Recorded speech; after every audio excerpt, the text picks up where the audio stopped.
Olá, está começando agora mais uma edição do Chão e Paz e o nosso assunto hoje é a terceira idade. Quem é o idoso dos dias atuais? Esse perfil mudou nos últimos tempos e junto com ele mudaram os conflitos, desejos e dificuldades dessa população. Nós vamos entrar nesse debate e falar ainda sobre um aspecto importante dessa fase da vida, a memória. Com o passar dos anos, essa função do cérebro começa a dar sinais de falha, mas é possível prevenir e até mesmo resgatar a nossa capacidade de lembrar. E você confere ainda hoje a rotina do Abrigo São Gabriel, que funciona há 16 anos em Salvador. O Chão e Paz está no ar. Com as portas abertas há 16 anos, o Abrigo São Gabriel para Idosos de Deus acolhe homens e mulheres que chegaram à terceira idade, mas não têm onde morar. Para mostrar que qualquer que seja a situação, eles não estão sozinhos, a nossa equipe foi até lá. Essa é Maria Amélia Silva Costa, de 78 anos, moradora do Abrigo São Gabriel para Idosos de Deus. Aqui, ela encontra carinho, atenção e amor. Os cabelos alvos e as marcas no rosto são apenas detalhes na vida dessa senhora, que com simplicidade demonstra muita sabedoria. O que fez com que ela viesse parar aqui no abrigo já não importa mais. O que realmente importa é o caminho que se trilha desde que as portas foram abertas para abrigá-la. O trabalho ele se dá a partir do momento que o idoso chega até aqui com acolhimento, ou seja, trazendo a realidade desse idoso, que aqui nós somos uma família. Explicando e mostrando para ele que nessa casa não é só simplesmente um abrigamento, mas o aconchego de uma família da qual ele nunca teve ou ele deixa de ter a partir do momento que é deixado no abrigo, ou naqueles casos que ele quer ter a tranquilidade de ser acolhido, ser amado e ser respeitado na dimensão da pessoa idosa. Atualmente, 65 idosos, sendo 14 homens e 51 mulheres, formam uma grande família neste lar, que é muito mais do que um simples espaço para morar. Aqui, os idosos encontram amor e, pouco a pouco, estampam lindos sorrisos nos rostos. Um desses sorrisos está nos lábios de Maria de Lourdes Santos Pereira. Mesmo com dificuldades para se locomover e com saudades do tempo em que morava no Rio de Janeiro, ela não desanima. O sorriso dessa senhora de 100 anos enche de alegria quem se aproxima e mostra verdadeiramente que ela confia na misericórdia de Deus. Quando a senhora pensa no abrigo, qual o sentimento que vem no seu coração? Eu fico muito feliz de ter conhecido aqui. Foi o lugar que Jesus quis que eu ficasse e pretendo ficar.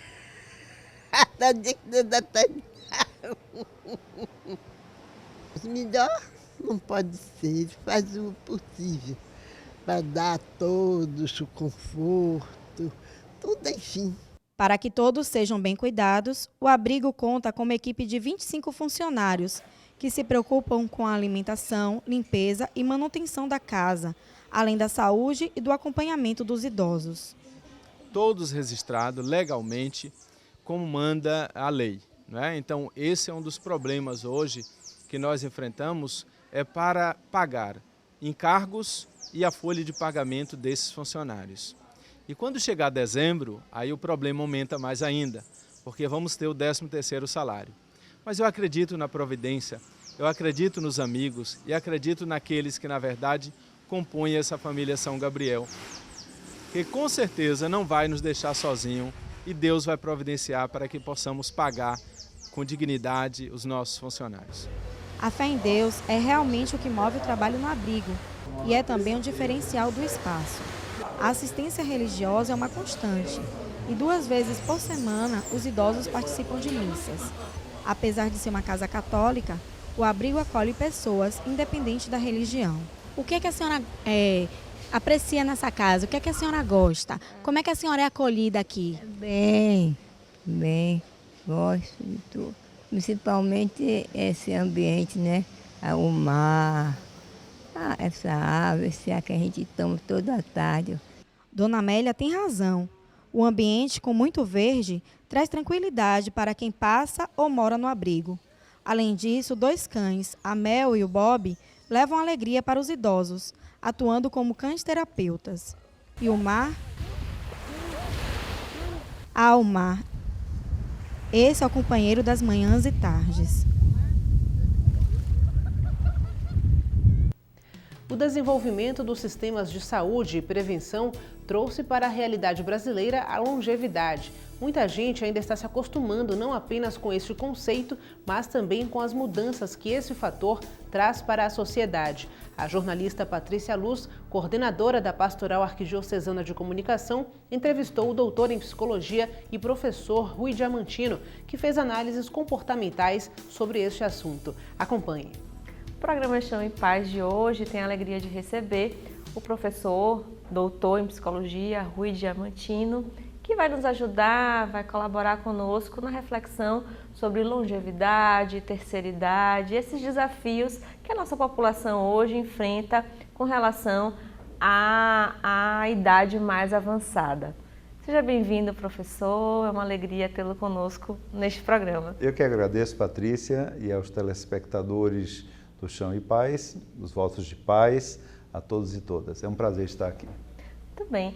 Então, nós acompanhamos todas as discussões hoje sobre as questões de saúde, previdência, o Estado se mobiliza com relação a esse período de vida maior que as pessoas vêm vivenciando e também as famílias vivenciam esse desafio. Como compreender essa fase da vida que todos nós, com fé em Deus, vamos alcançar, que é a terceira idade, como todo mundo chama, a velhice, enfim, como o senhor pode nos ajudar a compreender melhor essa fase da vida? Nós temos que pensar que com a melhoria dos sistemas de saúde, dos sistemas de prevenção, de acompanhamento médico para a população em geral, há uma perspectiva do tempo de vida da população. Ou seja, em relação a uma média populacional, esse tempo de vida está se alongando, a gente chama isso de longevidade, e hoje a longevidade do brasileiro está em torno da casa dos 85 anos de idade, em média, o que é um bom indicador.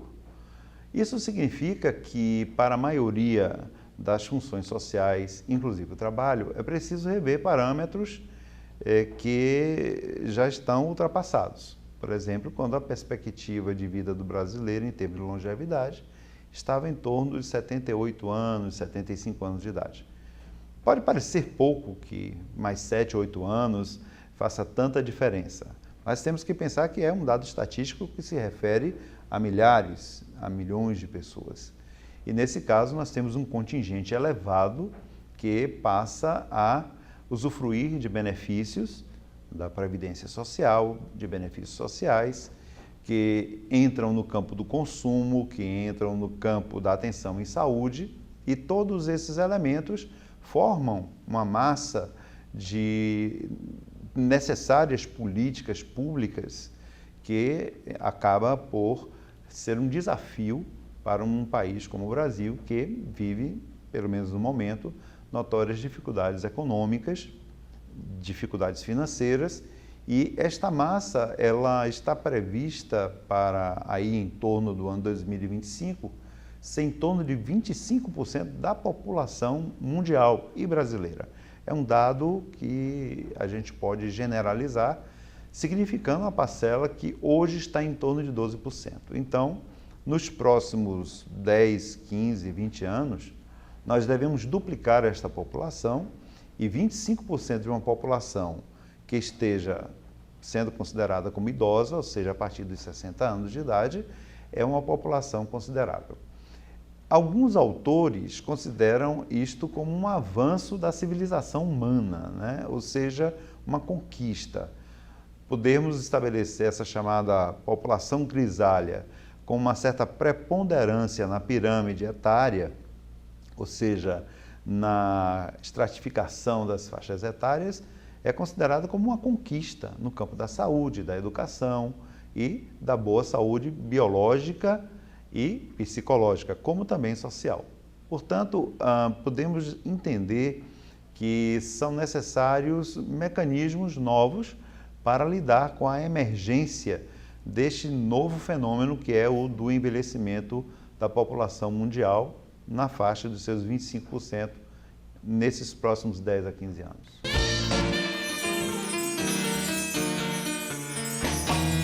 Como as famílias estão lidando com seus idosos e como esses idosos se equilibram entre corpo e mente.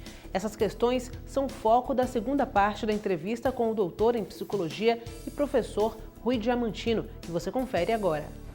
O senhor falou de 20%, 25%, né, nesse crescimento da população, nessa faixa etária dos 60 para cima. As nossas cidades, as nossas casas estão preparadas para dar uma qualidade maior de vida para essas pessoas? De uma forma geral, a sociedade, principalmente em países como o Brasil, que está sendo, digamos, surpreendido com este fenômeno, tem imensos desafios, né? Nas políticas públicas, a gente observa que há mudanças nos critérios de aposentadoria e no plano individual, particular das famílias, está havendo também uma espécie de uma surpresa, porque nossos velhos, que até algumas décadas atrás estariam dentro de casa acomodados, estariam sendo super protegidos pelos seus filhos, ou estariam sendo cuidados em asilos, ou como hoje nós chamamos, né, instituições de longa permanência para idosos. Hoje eles querem ter sua autonomia, querem ter sua casa, seu apartamento, querem continuar a estudar, querem fazer uma série de atividades como o do lazer coletivo, em grupo, viagens de grupo. Isso constitui uma nova proposta de envelhecimento. Na Europa, essa posição dos idosos já é consolidada. Claro, devido às características da sociedade europeia, de uma forma geral, a independência econômica, financeira, e de um envelhecimento que na Europa se deu já de há muitas décadas. No Brasil é um fato novo e a sociedade está tentando entender, como os idosos também, como é que se lida com essa situação. Mas há bons indicadores, Patrícia e telespectadores. A gente observa que os idosos estão indo em busca de atividades alternativas para fazer um trabalho continuado, de manutenção de renda, estão buscando as faculdades, as universidades da terceira idade, estão buscando a inclusão digital, estão buscando cuidar do corpo, estão buscando cuidar da alma, enfim, buscando formas de dar qualidade de vida nesse período. Nosso público é variado, a gente tem um programa na TV Baiana e depois ele está para todo mundo acessível no portal da Arquidiocese, arquidiocesesalvador.org.br. Tanto para quem acompanha o idoso quanto para o próprio idoso, este conflito entre o que a cabeça consegue acompanhar, processar, é aquela mente viva, forte, mas existem as limitações do corpo. Como conciliar isso, como entender isso e como viver bem conciliando as duas coisas? É um desafio. Como em tudo que se trate de comportamento humano, nós temos desafios. O nosso telespectador, a nossa telespectadora de todas as idades, são de entender que o comportamento humano é um imprevisível. Podemos estabelecer padrões, podemos pensar em padrões, mas sempre há o que chamamos de singularidade. Então, isso se aplica ao processo do envelhecimento. Há um envelhecimento que nós podemos dizer atende um certo padrão, mas há um envelhecimento que tem as características e peculiaridades de cada indivíduo que esteja na terceira idade. Sim, alguns eles vão continuar atendendo aquele antigo padrão de quererem ser cuidados, de se acomodarem em algum lugar dentro da família, mas outros quererão, desejarão e já desejam está fazendo viagens, está tendo seu próprio apartamento, sua própria casa, seu próprio espaço, fazendo suas atividades diárias, mantendo-se, e isso muitas vezes realmente ocasiona uma discordância entre o que a cabeça, a mente pensa e aquilo que o corpo pode responder. Esse é um desafio que se propõe para as pessoas, para os familiares, para as pessoas que amam, pessoas idosas como pais, avós, tios, enfim, pessoas que requeram o cuidado e a atenção por estarem nessa faixa de vida, nesse ciclo de vida. Entretanto, nós temos que também conceder para o idoso a possibilidade de suas decisões. evitando situações de risco, evitando situações em que a sua integridade possa ser colocada em causa. Em termos dos estudos biopsicossociais, que é como nós chamamos, né, em estudos da saúde, a condição do ser humano, há uma possibilidade de alguém ter uma cabeça muito jovem num corpo muito velho. E de ter uma cabeça, entre aspas, vamos botar velho aí entre aspas, né? Naquilo que a gente representa como velho. Ter uma cabeça velha num corpo muito jovem. Então vamos encontrar pessoas idosas que têm uma disponibilidade, têm uma disposição, uma vitalidade enorme para enfrentar desafios. E, inclusive, com dispêndio físico. E vamos encontrar pessoas mais jovens que têm um comportamento que diríamos seria da acomodação atribuível a um, entre aspas, velho. Ora, para as pessoas que estão no primeiro caso, as pessoas que são idosas, não deve realizar, tem que ser conversado com quem?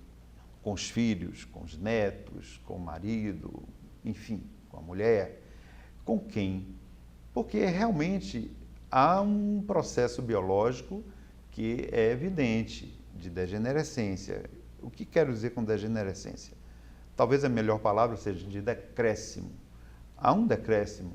O corpo de uma pessoa idosa não responde do mesmo jeito que o corpo de um adolescente, até pelos mecanismos biológicos. Mas a depender dos cuidados que se teve, a depender de como o idoso está trabalhando esse corpo na terceira idade, é provável que ele possa ter muitas atividades e manter sua autonomia bastante avançada em muitos campos. Entretanto, em outros, talvez ele precise reconhecer que há limites e esse é o espaço, digamos, da negociação e do conflito, do comportamento de quem tem a cabeça muito jovem num corpo que já teve a sua passagem do tempo.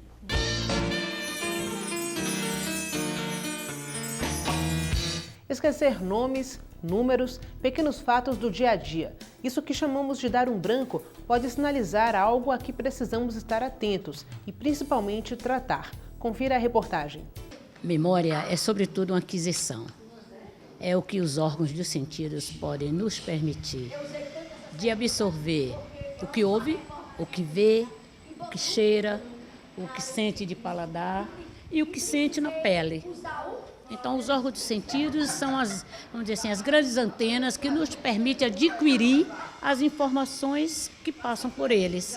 Então, eu sempre gosto de dizer, memória é uma aquisição. Absolutamente, memória nunca foi um órgão. Tem uma região no crânio, no cérebro, na cabeça, que reúne as condições fisiológicas para receber e antenar os órgãos dos sentidos. Essa capacidade do cérebro tende a ser reduzida à medida que envelhecemos. Devolver às pessoas que tiveram a memória afetada pelo passar dos anos é o trabalho da psicóloga Lourdes Cardoso. Para isso, ela usa métodos que reúnem raciocínio lógico, habilidades manuais, arte e formas de percepção que despertam os sentidos. O cérebro é o grande comandante desse estado de espírito, né? Então, esse exercício é para dar uma informação para cada pessoa, como é que ela está. Esse método de revitalização da memória, ele tem, assim, vários programas. Tem os programas dirigidos para a ordem clínica, por exemplo, quando as pessoas perdem a memória, vítimas de processos, de eventos com o cérebro, tipo AVC, tipo traumatismo craniano, ou mesmo uma infecção que o cérebro tenha que dar conta. Então, você pode ter a sua região dos órgãos de sentidos afetados e você ter que fazer um tratamento mesmo de recuperação da memória. Isso quando ela é uma perda transitória. Existem também perdas definitivas. Não? Este grupo, assistido pela especialista, é formado por pessoas que pretendem prevenir a perda da memória ou que já apresentam algumas falhas nessa função. Os motivos variam de acordo com cada história. Eu resolvi participar deste grupo porque eu estava me sentindo assim, que estava esquecendo as palavras. Foi quando a professora esteve no Instituto Feminino dando uma aula extra lá no Instituto Feminino. Eu participei dessa aula, gostei e ela disse que dava em grupos à tarde aqui. Aí eu resolvi vir. O esquecimento também surpreendeu esta professora aposentada, pouco tempo após perder a mãe. A situação que marcou este momento foi quando teve um apagão e não conseguiu dizer o número do próprio CPF ao fazer uma compra numa farmácia. Logo após o episódio, que a deixou em pânico, encontrou a amiga psicóloga e recebeu dela o convite para participar do grupo. O avanço foi imediato porque pelos exercícios, como eu estava, era um problema familiar, um problema de perda do ser, né, perda da mãe. Então eu estava muito ligada na família, então foi um trabalho ligado à família. E aí me despertou para o valor que teria eu ficar sempre fazendo uma relação entre o passado e o presente, fazendo com que o passado não se perdesse no presente e o presente servisse para guardar o passado, mas sem prejuízo. A perda de um ente querido também foi o que trouxe Edneia Mesquita ao método que trata a memória através de atividades cognitivas e sensitivas. A perda recente do marido foi o impulso para a decisão de juntar-se ao grupo. Tem 10 meses, vai fazer agora. Essa uma dor muito grande, nós éramos bem casados, 47 anos, sem filhos. Para mim aqui é uma maneira de me distrair, de esquecer um pouco a dor, a perda, a saudade que eu tenho do meu marido. Cheguei em casa é horrível, mas aqui eu fico mais feliz. Elas gostam muito do encontro, e o encontro é uma das formas vitais assim, de felicidade. Você estando feliz, você gosta de fazer as tarefas. Mas eles têm uma dificuldade, uma ou outra aí que faz, mas eles têm dificuldade de fazer a tarefa em casa. Porque em casa tem aquela censura. Minha avó, você está fazendo tarefa de casa? É? Você está broca? Você está fazendo tarefa para não ficar broca? Quer dizer, essa baixa estima, em família, piora o estado de memória delas. Porque ainda é uma coisa muito nova no nosso país, a longevidade. Com 50 anos, há 20 anos ou 30 atrás, as pessoas já não saíam mais de casa. Hoje elas vêm para cá sozinhas. Ou com motorista, ou com uma filha, ou com não sei quem. Elas vêm e ficam e telefonam para vir buscar. Com 80 anos, a maioria. São novas amizades que você faz, né? Novas experiências, quer dizer, você sabe um pouquinho de cada pessoa, inclusive exemplos dessas pessoas, às vezes, são úteis para a gente, né? E na família tem apoio para a senhora estar aqui participando? Muito.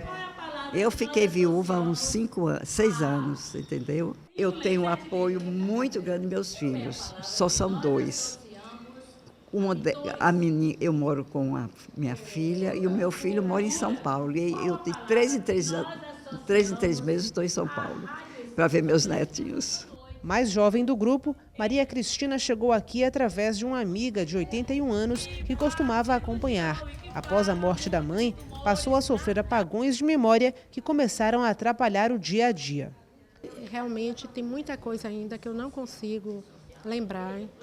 Eu tenho que ficar anotando para não esquecer de fazer as coisas, né? Com o decorrer do tempo, realmente eu estava conseguindo pelo menos diminuir a minha ansiedade, porque eu sou muito ansiosa, né?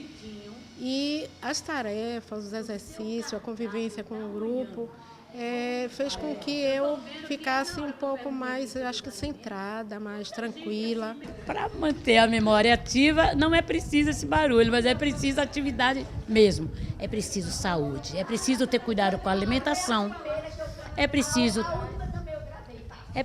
ter boas e maravilhosas amizades.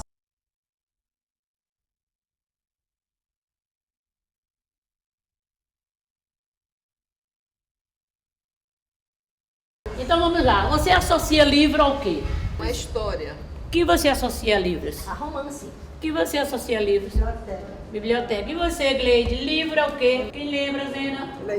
Leitura, Cris. Conhecimento. Ótimo. Conhecimento. Como vimos na reportagem, os nossos atos ao longo da vida interferem na maneira como envelhecemos. O doutor em psicologia e professor Rui Diamantino afirma que seremos na velhice o que fomos na juventude. Vamos saber que história é essa.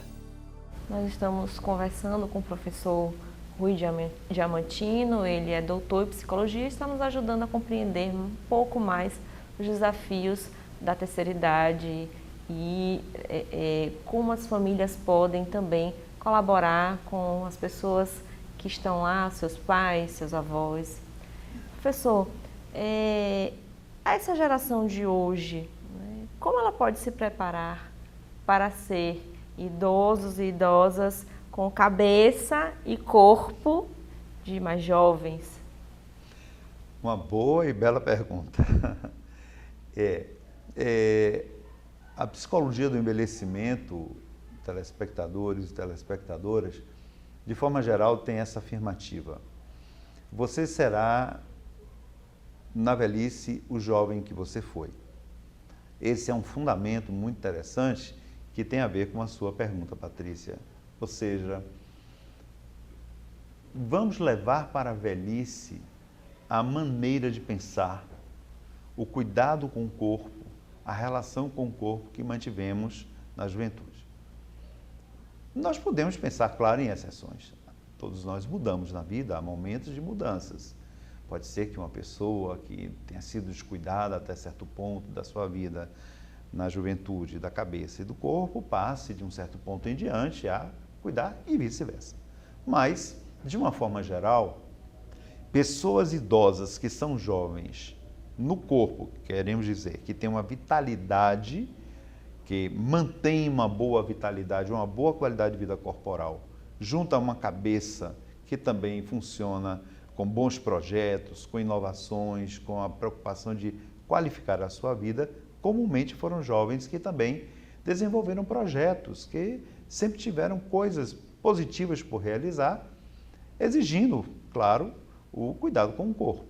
Então, a gente sugere ao pessoal jovem que, desde jovem, em direção à vida mais madura e depois ao envelhecimento, tenha bons projetos de vida, tenha ideais. Há uma coisa importantíssima na vida das pessoas e que é um fator, Patrícia, fundamental para manter a qualidade de vida na terceira idade, que é o sentimento de espiritualidade, de religiosidade. Os estudos demonstram que a religiosidade, vamos falar de uma forma mais geral, a espiritualidade, ela é um fator de sustentação emocional muito importante quando, na terceira idade, as pessoas se defrontam com a chamada finitude ou sensação de finitude da vida. Nesse momento, quando a pessoa tem as esperanças de uma vida espiritual, as razões para a sustentação de uma vida de algum sofrimento, de desafios, de problemas, quando tem esse arrimo, quando tem este argumento, elas conseguem ultrapassar as dificuldades do envelhecimento com uma melhor qualidade de vida. Então, a sugestão é que nós tenhamos, desde sempre, desde a nossa idade em que é possível formularmos projetos, aí pela adolescência, que nós mantenhamos esses projetos, investamos e também cuidemos, claro, da saúde do corpo, evitando os excessos, os desgastes. Essa forma, esse estilo de vida ponderado, moderado, ajudará a ter uma velhice que terá uma boa continuidade, com uma boa qualidade de vida biológica, física, psicológica, porque haverá sempre o sentimento de inovação e de desafios a vencer, e emocional, porque trará uma satisfação de viver, de existir, sabendo que tem uma finalidade positiva e superior para a vida. Então, vamos cuidar da cabeça, do corpo e da fé, da alma. Professor, muito obrigada por essa conversa, pela sua presença. Volte em outra oportunidade para a gente continuar esse bate-papo. Agradeço, Patrícia, a você, aos telespectadores e telespectadoras do Chão de Paz, e toda vez que tiver a oportunidade e puder estar aqui, será um imenso prazer de podermos conversar sobre este e outros assuntos. A todos e todas, muito obrigado. A você, Patrícia, muito obrigado. O Chão e Paz fica por aqui e você pode entrar em contato com a nossa equipe através do e-mail chãoepaz@arquidiocesesalvador.org.br e no portal www.arquidiocesesalvador.org.br você pode rever esta e outras edições do programa, além de encontrar mais informações sobre a nossa igreja. Para você, uma ótima semana. Fique com Deus e até o próximo Chão e Paz.